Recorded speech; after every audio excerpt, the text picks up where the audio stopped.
ñu ngi leen di nuyu yéen ñi jëriñu ci vidéo yi tey ji nag ñun leen benn application boo xamante ne si ne nag ngay récupérer photo yu yàgg yi nga supprimer woon ak vidéo yi ñu dem léegi dañuy dem Google Play Store bu ñu duggee Play Store ñu daal di taper disque du G application bi noonu la tudd boo taper disque du G nga gis application bi nga xam ne moom laa télécharge ngeen may télécharge yeneen yi nga xamante ne si ne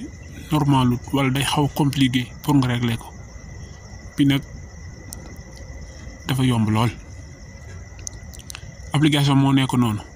application bi nag moo nekk nii léegi dañ ci dugg buñ ci duggee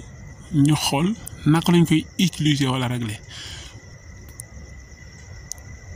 da ngay daal di dugg foofu boo duggee foofu nga bàyyi ko ni muy recherché nii day recouvrer léegi bu fekkee naa bëgg mu taxaw noonu muy recherché fii ngay bës ba bësee foofu mu taxaw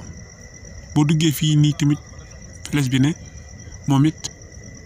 di nga gis ne da lay wan photo yu yàgg yoo xamante ne si ne photo yi ba ma leen supprimer amaguma sax application bi boobu laa leen supprimer ak vidéo yooyu ci kaw lii ay photo lay suuf kaw gi ay vidéo la supprimer woon naa leen bu yàgg-yàgg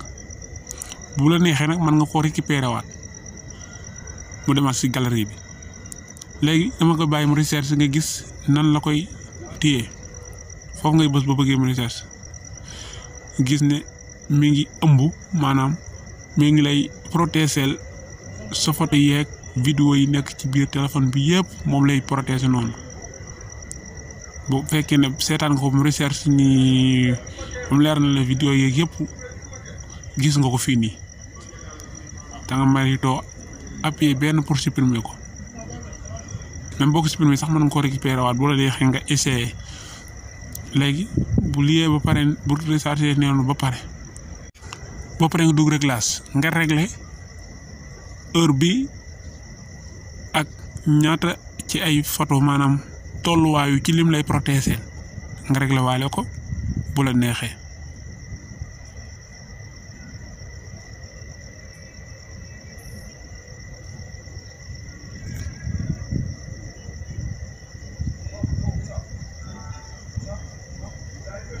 man nag lii laay choisir